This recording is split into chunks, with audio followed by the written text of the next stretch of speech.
चलो स्टार्ट करते हैं भाई आपकी आज की क्लास। इलस्ट्रेशन 4, 5, 6 आपको करवा देते हैं। तो बुक तो है मेरे पास, रीड करेंगे, क्वेश्चन का आंसर करेंगे। क्या लिखा है यहाँ पर ज़रा देखिएगा। कॉन्ट्रैक्ट कॉस्टिंग का ही डेफिनेटली क्वेश्चन है। कुछ मटेरियल खरीदा है 6 लाख रुपए, मटेरियल ड्रॉन फ्रॉम स्टोर्स है 1 लाख रुपए, वेजेस 2,25,000, एक्सपेंसेस किए हैं, वेजेस करी है, प्लांट इशूड है, इशू किया है प्लांट, चार्जेबल एक्सपेंसेस है, कुछ डायरेक्ट एक्सपेंसेस है, अपोर्शन इनडायरेक्ट एक्सपेंसेस हैं। कॉन्ट्रैक्ट जो है 20 लाख रुपए का था, कमेंस किया था 1 जनवरी 2021 को। The value of the work completed and certified up to 30 November, 30 नवंबर तक जो है 13 लाख रुपए का,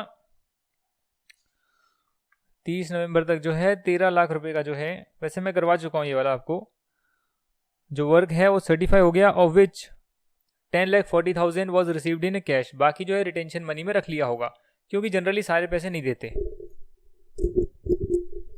ठीक है ना। सारे पैसे नहीं देते कॉन्ट्रैक्टर को, कुछ पैसे रिटेन कर लेते हैं। तो काम 30 नवंबर तक इतने का कंप्लीट करा, इतने पैसे मिल गए। The balance being held back as retention money, ठीक है। Value of work completed subsequent to the architect certificate but before 31 December 2021 was 60,000। यानी कि आर्किटेक्ट आया, सर्टिफाई कर गया, पर आपका साल तो चल ही रहा था। वो साल चला 31 दिसंबर तक। तो 31 दिसंबर को जो है आपने अपना काम पूरा किया, तो 1 महीने का काम पूरा तो हो गया, पर सर्टिफाई नहीं हुआ। There was also lying on the site material of the value 40,000 as on the balance sheet date, या जो भी कहते हैं क्लोज ऑफ जो ईयर हुआ है आपका, कुछ मटीरियल आपका पड़ा हुआ था। It was estimated that the value of plant as at 31 December 2021 was 40,000 है, 30,000 है, 30,000। You are required to compute the value of work certified, cost of work not certified, and notional profit on the contract till the year ended 31st December 21। देखिए जो चीज़ें दे रखी है उसको देखकर लिख लीजिए कॉन्ट्रैक्ट अकाउंट में। आधा क्वेश्चन तो आपका वही हो जाएगा। क्या क्या चीज़ें गिवन है वो देखें ज़रा। ये देखिए 6 लाख मटेरियल का दे रखा है, मैंने मटेरियल का उतार लिया, देखकर उतार लिया। 1 लाख रुपए का है, मटेरियल ड्रॉन फ्रॉम स्टोर्स डाल दिया, वेजेस डाल दी, प्लांट डाल दिया, वेजेस डाल दी, प्लांट डाल दिया, जो दे रखा था डाल दिया। चार्जेबल एक्सपेंसेस डाल दिए 75,000, इनडायरेक्ट एक्सपेंसेस डाल दिए 25,000। क्वेश्चन से देखा, देखकर उतार दिया और सारा कॉन्ट्रैक्ट अकाउंट में डाल दिया। साल के एंड में 40,000 रुपये के मटेरियल बच गए, 30,000 रुपये के प्लांट बच गए। तो 40,000 रुपये के मटेरियल बच गए अनयूज्ड, और ये क्या हो गया, और 30,000 रुपये के प्लांट बच गए। यही तो लिखा है। अगर कोई फिक्स एसेट आप कॉन्ट्रैक्ट पर भेजोगे, कोई बिल्डिंग बन रही है, कोई साइट पर काम हो रहा है, तो प्लांट जो गया पूरा तो खत्म नहीं हो जाएगा 1 साल में। जितना खत्म हो गया उसे माइनस कर दो, जो बच गया उसको यहाँ पर कैरी डाउन लिख दो, है ना। क्योंकि अल्टीमेटली कॉन्ट्रैक्ट अकाउंट में वही कॉस्ट आएगी ना, जितना एक्चुअली में खर्चा हुआ है। जैसे कि मटीरियल यूज हुआ है, अब जितना मटीरियल परचेज है उसमें से जो बच गया वो हमने यहाँ डाल दिया 40,000। इसका मतलब 5,60,000 का मटीरियल यूज हुआ है। तो आप इसमें यूज डालो, कितना चीज़ यूज करी, और जो आपने वर्क सर्टिफाई कर लिया उसका आप डाल दो कॉन्ट्रैक्ट की वैल्यू से निकाल कर, कि पूरे कॉन्ट्रैक्ट की ये वैल्यू थी, तो वर्क सर्टिफाइड की कितनी वैल्यू होगी। और आपका एक नोशनल प्रॉफिट आएगा, एक्यूरेट प्रॉफिट नहीं आएगा। क्यों? क्योंकि इस साल हो सकता है कि आपको प्रॉफिट दिख रहा हो, अगले साल हो सकता है कि बहुत ज़्यादा लॉस हो जाए, तो आपका ओवरऑल कॉन्ट्रैक्ट से लॉस आए। तो इसलिए हम एक्चुअल प्रॉफिट नहीं बोल सकते जब तक कॉन्ट्रैक्ट कंप्लीट नहीं होता, हम नोशनल प्रॉफिट बोलते हैं उसे। यहाँ तक की बात समझ में आ गई। तो देखेंगे 13 लाख रुपए का जो है वर्क सर्टिफाइड हो गया है, और 60,000 रुपये का जो वर्क है वो हो गया बट सर्टिफाई नहीं हुआ। यही तो दे रखा है। हाँ, 13 लाख में से मिले 10,40,000 है, वो अलग बात है, पर हम तो एक्रूअल बेसिस पे काम करते हैं, हम तो एक्रूअल बेसिस पे अकाउंट बनाते हैं। कितने का मेरा हो गया काम, वर्क सर्टिफाइड हो गया, तो उसका रेवेन्यू में रिकॉग्नाइज कर लेता हूँ। तो मैंने रिकॉग्नाइज कर लिया, जो वर्क अनसर्टिफाइड था वो भी मैंने डाल दिया, मैंने सब कुछ ही डाल दिया। तो ये आपका कॉस्टिंग पीएनएल का बैलेंसिंग फिगर आ गया, नोशनल प्रॉफिट, काम खत्म, काम खत्म। इलस्ट्रेशन नंबर 5 देखेंगे, मेरे पास भी बुक है ना। इलस्ट्रेशन नंबर 5 देखेंगे। A contractor prepares his accounts for the year ending 31 December each year. ये भी दिसंबर वाला बंदा है। क्या हो गया सब लोगों को, दिसंबर में अकाउंट बना रहे हैं अपने। He commenced a contract on 1 April 21। Okay, following information relates to the contract as on 31 December 21। Okay, material issue किया, वेजेस, सैलरी टू फोरमैन, खर्चा किया। मशीन थी 2,60,000 की, has been on site for 146 days, जिसकी वर्किंग लाइफ है 7 years की, उसकी scrap value है 15,000 की। तो जब मैं मशीन को भेजूंगा कॉन्ट्रैक्ट की साइट पे, जहाँ पर कॉन्ट्रैक्ट एग्जीक्यूट हो रहा है उस साइट पर भेजूंगा, तो पूरी मटीरियल पूरे मशीन की खपत नहीं होगी। वो मशीन जो है 146 डेज तक चली, तो 146 डेज के हिसाब से उसकी यूजेज निकालेंगे और डालेंगे, कॉन्ट्रैक्ट अकाउंट में डालेंगे। A supervisor who is paid 8,000 per month has devoted 1/2 of his time to this contract. तो सुपरवाइजर है जिसकी 8,000 रुपये सैलरी है, महीने की तनख्वाह है, और उसने अपना आधा टाइम ही इस कॉन्ट्रैक्ट पर डिवोट किया है। अच्छा, all other expenses and administration charges जो हैं 1,36,500 के हैं। जो क्लोजिंग के टाइम, दिसंबर क्लोज हो रहा है उस टाइम कुछ मटेरियल साइट पर पड़ा हुआ था, बच गया था। कॉन्ट्रैक्ट की प्राइस है 20 lakh rupees on 31 December 21। 2/3 of the contract was completed, 2/3 contract complete हो गया। अच्छा, the architect issued certificates covering 50% of the contract price. Okay, मतलब कि 75%, 2/3 का मतलब क्या होता है 75%, करके देखना पड़ेगा ना। 2/3 कितना आएगा देखते हैं कैलकुलेटर पे, 2/3 कर देखना पड़ेगा। हाँ, 66.67% का काम हो गया, बट 50% का ही जो है वर्क सर्टिफाई हुआ है। काम 66% हो गया, सर्टिफाई 50% हुआ है, हो सकता है ना। पिछले क्वेश्चन में भी तो था कि 13 लाख रुपए का जो था काम हो गया था, बट 13 लाख का वर्क सर्टिफाइड था, बट हुआ ज़्यादा का था काम। तो वैसे यहाँ पर भी है कि आपका जो है 2/3 जो है काम जो है पूरा हो गया, पर 50% ही, यानी 50% का मतलब 1/2 काम ही सर्टिफाई हुआ है। ओके, तो जितना सर्टिफाई हुआ है उसका तो हम रेवेन्यू रिकॉग्नाइज कर लेंगे, है ना जी। और contractor has been paid 7,50,000 on account. Contractor को पेमेंट कितनी करी वो दे रखी है, वो तो एक अलग मुद्दा है, कैश कितना पे किया, कितना बैलेंस आउटस्टैंडिंग पड़ा होगा, वो अलग मुद्दा है। हमें तो कॉन्ट्रैक्ट अकाउंट बनाना है, तो चलो बना लेते हैं। कैसे बनाएंगे, जितना आता है उतना लिख दो। Material, wages, salary to foreman, तीनों का तीनों डाल दो, तीनों का तीनों डाल दिया। मशीन 2,60,000 की आई, कहाँ दे रखा है, मशीन आई 2,60,000 की, 2,60,000 की मशीन आई, 146 डेज के लिए यूज हुई, तो 146 डेज माइनस करके ये जो 2,60,000 की मशीन आई, 15,000 की स्क्रैप वैल्यू थी, यानी कि जो बच गया उसे हम डेप्रिशिएट करेंगे 7 सालों में।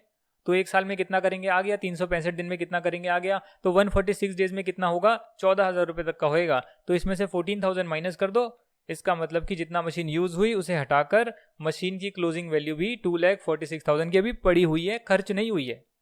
कॉन्ट्रैक्ट अकाउंट में हमने डाला इतने की मशीन आई, तो यहाँ पर ये भी तो डालेंगे कि इतने की बच गई। मटीरियल इन हैंड बच गया, क्वेश्चन में गिवन है ना, मैंने क्वेश्चन से उतारा है 35,40,000, और तो मैंने कुछ नहीं किया, क्वेश्चन से उतारा है मैंने। अब जो ये आपकी वर्क कॉस्ट है, ये क्या आ गया वर्क कॉस्ट, वर्क कॉस्ट को छोड़ो आप, वर्क कॉस्ट की निकालने की जरूरत नहीं है। जो 10,49,000 यहाँ पर डाला है, 10,49,000 यहाँ पर डाला है, इसकी जरूरत नहीं है, क्योंकि यहाँ पर कैरी कर रहे हैं, यहाँ पर फिर ब्रॉड डाउन कर रहे हैं, इसकी काहे जरूरत है भाई।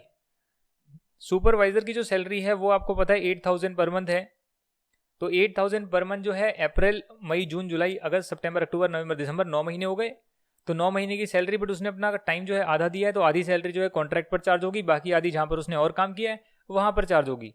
एडमिनिस्ट्रेशन के जो चार्जेस हैं क्वेश्चन में गिवन है 1,36,500 के, आपने यहाँ पर डाल दिए 1,36,500 के चार्जेस डाल दिए, सब कुछ डाल दिया। अब आपको सिर्फ ये देखना है कि वर्क सर्टिफाइड की वैल्यू कितनी है। टोटल कॉन्ट्रैक्ट की प्राइस 20 लाख रुपए है, 50% का वर्क सर्टिफाई हो चुका है, तो आप कॉन्ट्रैक्ट प्राइस का 50% तो आप रेवेन्यू रिकॉग्नाइज कर लेंगे, 10 लाख रुपए का वर्क सर्टिफाई हो गया है। और जितना वर्क सर्टिफाई नहीं हुआ उसका भी कम से कम आप कॉस्ट तो यहाँ पर लिखेंगे कि इतने का पूरा हो गया है, बट कैरिड डाउन है, अभी हुआ नहीं, वर्क इन प्रोग्रेस है, सर्टिफाई नहीं हुआ, पूरा हो गया। तो अब आपको निकालनी है वैल्यू ऑफ वर्क अनसर्टिफाइड।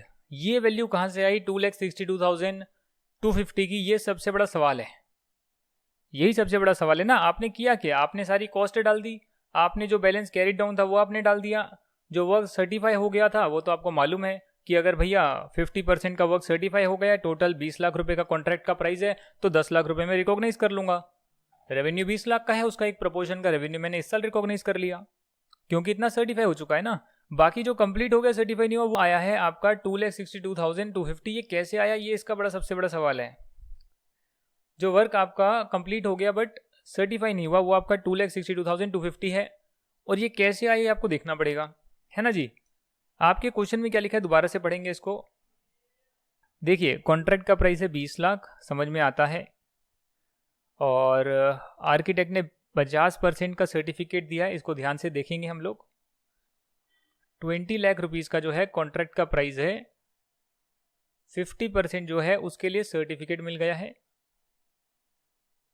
ठीक है ना जी। और कंप्लीट कितना हो गया था वो यहाँ पर गिवन है, शायद कहीं ना कहीं तो लिखा था इन्होंने, हाँ 2/3 of the contract was completed, और 2/3 निकल कर आया था 66.67%। 66.67%, मतलब कि ये कंप्लीट हो गया है। तो अगर मैं इसके दो टुकड़े करूं, या फिर इसमें से 50% माइनस कर दूं तो ये 16% बचेगा ना। 66.67% work has been completed, right, but 50% जो है वो सर्टिफाई भी हो गया, तो यानी कि बचा हुआ 16.67% कंप्लीट हो गया बट सर्टिफाई नहीं हुआ है। बात ठीक है, इसमें कोई गलती तो नहीं है, ठीक कह रहा हूं। अब ये तो आपकी कॉन्ट्रैक्ट की प्राइस है, इसका आपने 50% देखा, 10 लाख रुपए, इसको आपने वर्क सर्टिफाइड की वैल्यू में डाल दिया कि 20 लाख रुपए कि 20 लाख रुपए पूरे कॉन्ट्रैक्ट का है, तो फिर सर्टिफाइड वाले वर्क का कितना कॉन्ट्रैक्ट प्राइस का हिस्सा हम रिकॉग्नाइज करेंगे, तो 10 लाख रुपए डाल दिया। अब आपको ये देखना है कि जो वर्क अनसर्टिफाइड है उसकी कॉस्ट कितनी है, तो सबसे पहले आपको कॉस्ट निकालनी पड़ेगी जितना भी काम हुआ इस बार। तो वो आप कैसे निकालेंगे, आप देखेंगे भैया इतनी कॉस्ट इनकर हुई, कॉस्ट शीट बनाते हैं ना, इतनी मटीरियल लगा, इतना वेजेस लगा, यहां पर आप कैलकुलेट करेंगे, इतना मटेरियल लगा मेरा, इतना मेरा वेजेस लगा 5,65,600, फोरमैन की सैलरी लगी 81,300, मशीन आई 2,60,000 की, हाँ हालांकि बच भी गई, 2,46,000 की क्लोजिंग में बच भी गई, 2,46,000 की बच गई। मटेरियल भी आया था बट 35,400 का बच गया।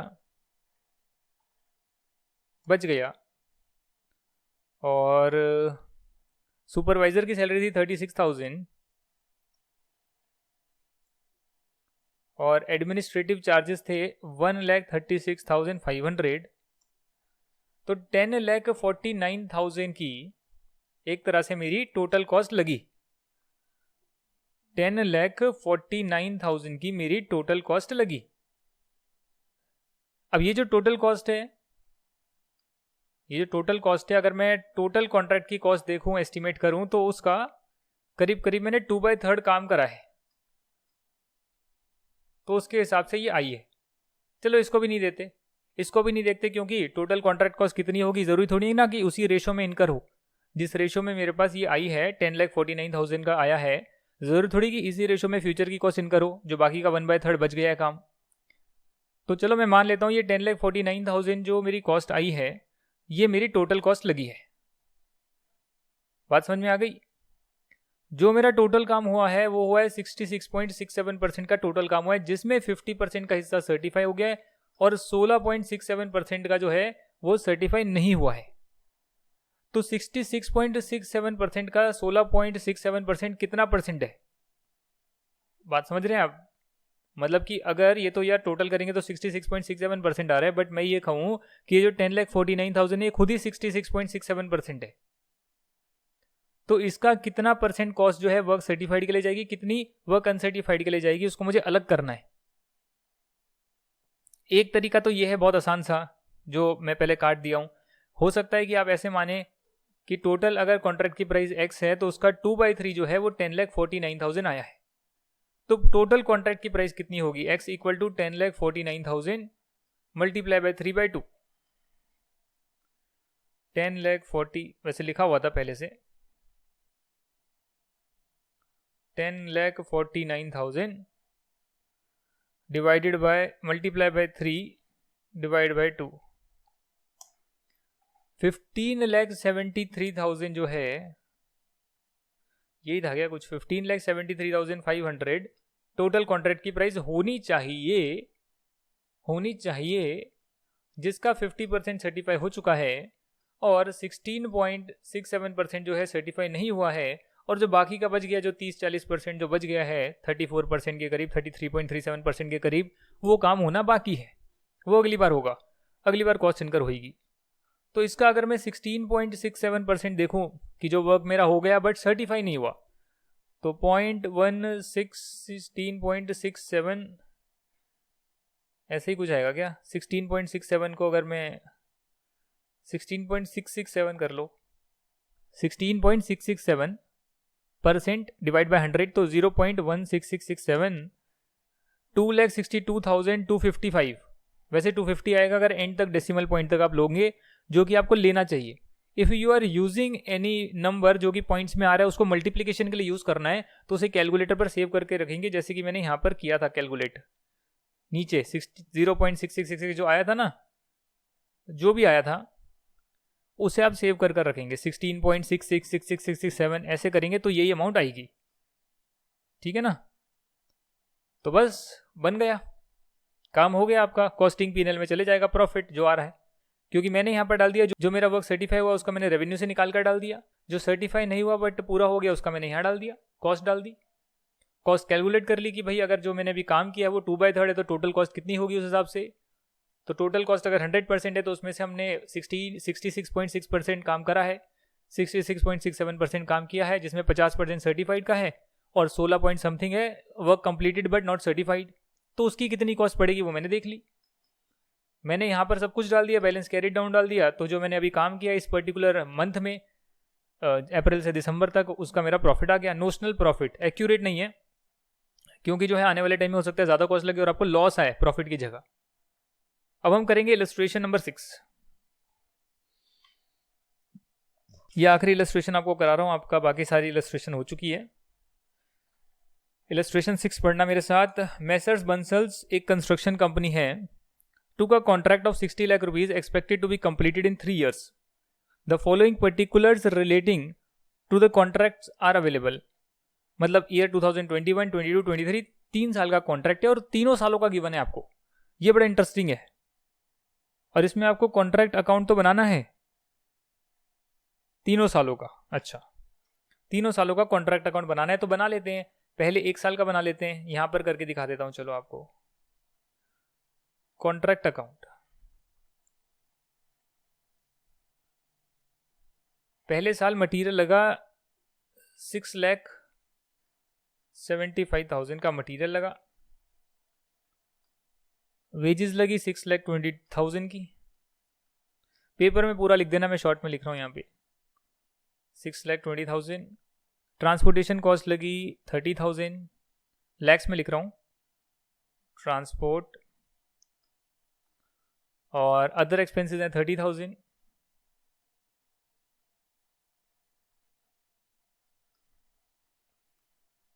क्यूमुलेटिव वर्क सर्टिफाइड, क्यूमुलेटिव का मतलब पुराने को इंक्लूड कर कितना मेरा वर्क सर्टिफाइड की वैल्यू है। तो ये तो पहला ही साल है, तो वर्क सर्टिफाइड जो है मेरा वो है 13,50,000 का, 13,50,000 का।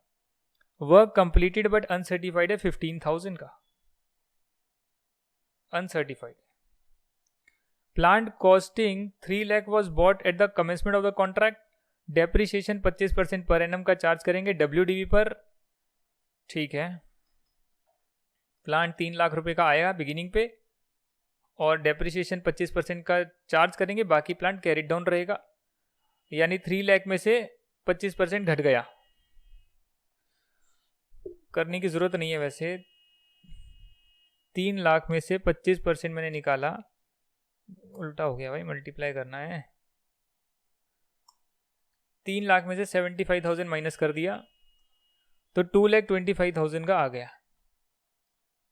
Plant carry down next year के लिए कैरी डाउन होएगा। Contractee pay 75% of the value of work certified as and when certified and makes the final payment on the completion of contract. ये तो वो फिर कॉन्ट्रैक्टर का अगर अकाउंट बनेगा, कॉन्ट्रैक्टर का अकाउंट बनेगा तो फिर हम उसमें देख पाएंगे, वो तो हम बना नहीं रहे। हमें सिर्फ कॉन्ट्रैक्ट अकाउंट बनाना है, तो मैंने बना लिया।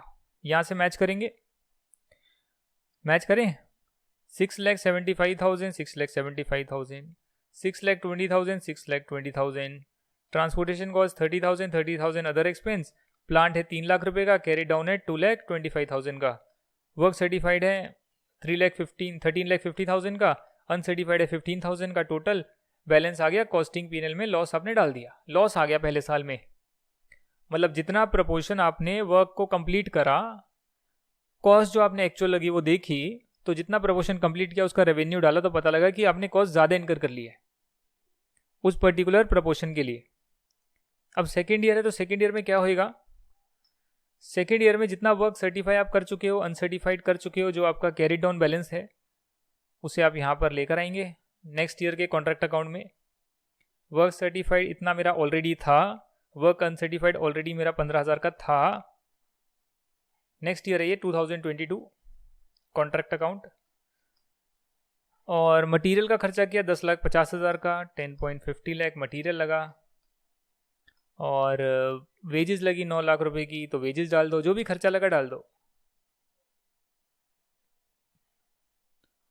ट्रांसपोर्टेशन कॉस्ट आई 90,000 की, ओके। अदर एक्सपेंस है 75,000 के। क्यूमुलेटिव वर्क सर्टिफाइड यानी पहले को इंक्लूड कर कर कि अब तक 2 सालों में कितना सर्टिफाई हो गया है, तो क्योंकि मैं यहां पर डाल रहा हूं क्यूमुलेटिव वर्क सर्टिफाइड कि 45 लाख का हो गया, तो ये वो नहीं है जो सिर्फ सेकेंड ईयर में कंप्लीट हुआ है, यह है स्टार्टिंग से लेकर अब तक कितना कंप्लीट हो गया। इसलिए यहां पर मैंने वर्क सर्टिफाइड को वर्क अनसर्टिफाइड को ब्रॉट डाउन किया कि ये तो पिछले साल ही हो गया था, तो इतना तो पहले से था। अगर मैं टोटल बोल रहा हूँ वर्क सर्टिफाइड 45 लाख का, तो इसमें से 13.5 लाख तो पहले ही हो चुका था, तो अब बैलेंस अपने आप ही ऑटोमेटिकली आ जाएगा, बैलेंस ऑटोमेटिकली आ जाएगा कि इस साल कितना सर्टिफाई हुआ, वो इन नटशेल आ गया। अब मतलब यहां लिखने की बजाय अगर मैं इसमें से माइनस कर दूं कि वर्क जो सर्टिफाइड है वो 13.5 लाख तो पहले ही हो चुका था, तो इस साल कितना हुआ वो बताओ, समझ रहे हैं। क्यूमुलेटिव वर्क अनसर्टिफाइड है 75,000 का, तो अगर मैं यहां पर 75,000 में से अगर 15,000 माइनस कर दूं, 15,000 तो पहले से अनसर्टिफाइड था, अभी टोटल आप कह रहे हैं कि 75,000 का अनसर्टिफाइड है, तो 15,000 तो पहले से था, तो 50,000 ही नटशेल इस साल के लिए होगा। तो वैसे भी कर सकते हैं माइनस करके। दूसरा ऑप्शन ये है कि जो क्यूमुलेटिव है स्टार्टिंग से एंड तक, वो सारा का सारा आपने यहाँ लिखा कि भाई कैरी डाउन ये होगा, इतना काम हो चुका है कॉन्ट्रैक्ट का, और ये पहले से हुआ था जो हमने ब्रॉट डाउन किया। अब जो प्लांट है वो तो आप 3 लाख रुपए का लगा ही चुके हो, बार बार 3 लाख का तो लगेगा नहीं, पर 3 लाख के बाद जो आपका यहाँ पर अच्छा कैरी डाउन है तो उसे ब्रॉट डाउन तो करना पड़ेगा प्लांट को। 2,25,000 का प्लांट जो है उसे आप ब्रॉट डाउन करेंगे 2,25,000 का, और फिर प्लांट को जो है जितना यूज हो गया उसके बाद आप कैरी डाउन करेंगे। कितना यूज हुआ, 25% हुआ शायद, 25% यूज हो रहा है, डेप्रिसिएशन की रेट 25% है, तो 2,25,000 मल्टीप्लाई बाय 25%, इतना यूज हो गया, तो 2,25,000 में कितना बचेगा, 1,68,750 बचेगा। वर्क अनसर्टिफाइड कितना है वो आपने 75,000 यहाँ डाल ही दिया।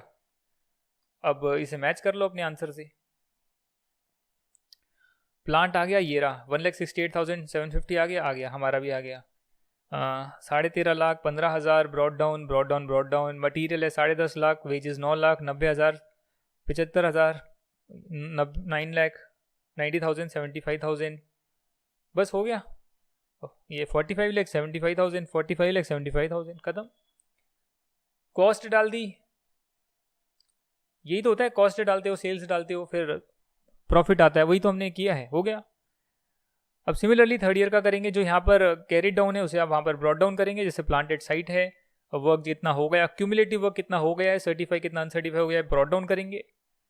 मटीरियल लेबर खर्चा क्या क्या लगा, 9 लाख, 7.5 लाख, 75,000, 24,000, 9 लाख, 7.5 लाख, 75,000, 24,000।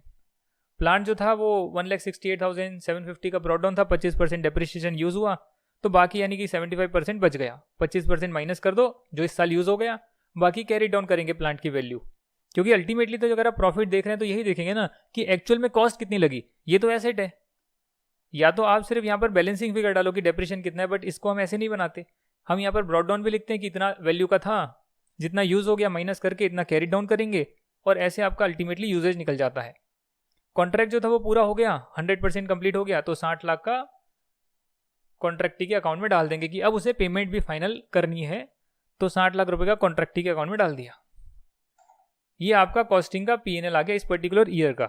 अगर कॉस्टिंग P&L देखोगे तो पहले साल आपने नोशनल लॉस रिकॉग्नाइज किया, फिर नोशनल प्रॉफिट रिकॉग्नाइज किया, फिर आपने नोशनल लॉस लास्ट ईयर में रिकॉग्नाइज किया, और सबका अगर नटशेल करेंगे तो 6 लाख रुपए का आपका प्रॉफिट आ गया। मतलब 10 लाख में से ये सब माइनस कर देंगे, प्रॉफिट में से लॉस, तो इन अ नटशेल आपका ये प्रॉफिट निकल कर आ गया तीनों सालों का।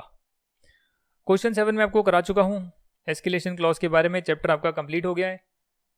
बाकी चीज़ें होती रहेगी, एक्सरसाइज आप प्रैक्टिस करिएगा। वैसे मैंने 1-2 क्वेश्चन आपको एक्सरसाइज के भी करवाए हैं। अगर कुछ रहता है आपका तो बजट रहता है एक तरह से, बजट के कुछ क्वेश्चंस नहीं कराए, अभी करवा दूंगा आने वाले टाइम में, पर आप उसे खुद भी प्रैक्टिस कर सकते हैं। बनानी कॉस्ट शीट ही तो है, और क्या बनाना है। आरटीपी को प्रैक्टिस करिए भाई, आरटीपी नहीं करेंगे दिक्कत होगी। आरटीपी नहीं करनी, पास्ट ईयर के 2-3 अटेम्प्ट के पेपर कर लीजिए, एक चीज़ कर लीजिए बहुत है। मतलब मैं ये नहीं कह रहा जल्दबाजी में बहुत ज़्यादा सॉल्व करिए, आराम से पिछले 3-4 अटेम्प्ट के पेपर ले लो और उसी को ध्यान से पढ़ कर सॉल्व करो। एक एक चीज़ को समझ के सॉल्व करो, अंडरस्टैंड कर क्या ट्रिक है क्या नहीं है। टाइम लगाओ क्वेश्चन पे, क्योंकि अभी टाइम लगाकर चीज़ों को समझोगे, बारीकियों से समझोगे कि यार ये गलती हुई थी, मैंने इतना सोचा करा और ये मैं पकड़ नहीं पाया, क्वेश्चन में ये चीज़ लिखी थी और मैंने कुछ और समझ लिया। वो अभी आप ट्राई कर सकते हो। Instead of quantity work on quality. जितने मैंने नोट्स दिए हैं 2, 3, 4, 5 बार पढ़ लो, पढ़ सकते हो, एक दिन में 5 बार पढ़ सकते हो। मैं ये कह रहा हूँ कि आप आज पढ़ें, उसके बाद कुछ क्वेश्चंस प्रैक्टिस करें, कुछ दिनों बाद फिर एक बार पढ़ लें नोट्स को फटाफट, फिर क्वेश्चन आप प्रैक्टिस करें 1, 2, 3, 4, सारे नहीं 4-5 क्वेश्चन प्रैक्टिस कर लें, बहुत हैं। 3 दिन भी ऐसे दे दोगे कॉस्टिंग को, बहुत है, more than enough, more than enough. और पेपर से पहले जो क्वेश्चन आपने हर पर्टिकुलर कॉन्ट्रैक्ट कॉस्टिंग का एक टिक लगा लो, क्वेश्चन प्रैक्टिस करना है। प्रोसेस कॉस्टिंग का एक टिक लगा लो, मुझे प्रैक्टिस करना है। मटेरियल कॉस्टिंग का 1-2 टिक लगा लो, प्रैक्टिस करना है। एक लेबर कॉस्टिंग का, एक ओवरहेड का, कि जहाँ पर आप जैसे भी करते हैं अपोर्शन रीअपोर्शन करते हैं, वो सब देख लिया। सर्विस कॉस्टिंग पर 1 या 2 क्वेश्चन पर टिक लगा लिया। उतना ही आपको करना है एग्जाम के दिन। और अगर वो भी नहीं होता तो जो नोट्स में आपको एग्जाम्पल लिखवाए हैं उनको ढंग से पढ़ लो। एग्जाम से पहले 1-2 बार पढ़ लो और एग्जाम के 1-2 क्वेश्चन सैंपल पर 2-4 क्वेश्चन देख लो, बस हाथ से लिखकर प्रैक्टिस कर लो, ताकि ये ना हो कि आपको डायग्राम भी नहीं बनाना आ रहा। डायग्राम कह रहा हूँ, टेबल वेबल बनानी नहीं आ रही। अब कॉन्ट्रैक्ट अकाउंट आएगा तो टेबल तो बना लोगे, कॉन्ट्रैक्ट अकाउंट चलो लिखते हैं, यहाँ पर जो खर्चा हुआ डालते हैं, तो बहुत सारी चीज़ें क्वेश्चन से उतार लोगे। कॉस्ट शीट का फॉर्मेट आता है, कॉस्ट शीट बना दिया आपने, फॉर द ईयर इतने आउटपुट के लिए बना रहे हो, पर यूनिट बनाना है तो पर यूनिट बनाओ, नहीं बनाना मत बनाओ, है ना। मटीरियल लेबर इतना लगा, डायरेक्ट एक्सपेंस लिख दो, फॉर्मेट में लिख दो, चाहे ब्लैंक है तो 0 लिख दो। Prime cost, factory overhead expenses, जितनी डिटेल शो कर सकते हो करो। वर्क इन प्रोग्रेस की एडजस्टमेंट करो, goods produce, cost of goods sold, cost of sales, सब कुछ निकालो। वो फॉर्मेट आते हैं, प्रोसेस कॉस्टिंग का फॉर्मेट आता है, पता है। वो नॉर्मल कॉस्ट को कैसे लेकर आते हैं, नॉर्मल प्राइस पर कैसे वैल्यू करते हैं, नॉर्मल लॉस को हटाकर, वो सब आप देख लो। तो वो सारी चीज़ों की प्रैक्टिस करोगे तो आप पेपर में कुछ भी क्वेश्चन आएगा तो उसके फॉर्मेट वगैरह बना सकते हो इजीली। काफ़ी सारी चीज़ें क्वेश्चन से उतर जाएगी, फिर थोड़ा बहुत दिमाग लगेगा कि अब क्या करें। अगर आपको कॉन्सेप्चुअल क्लैरिटी है तो वो भी आप कर पाओगे। चलिए फिर, thank you so much and wish you all the best for exam. Bye bye.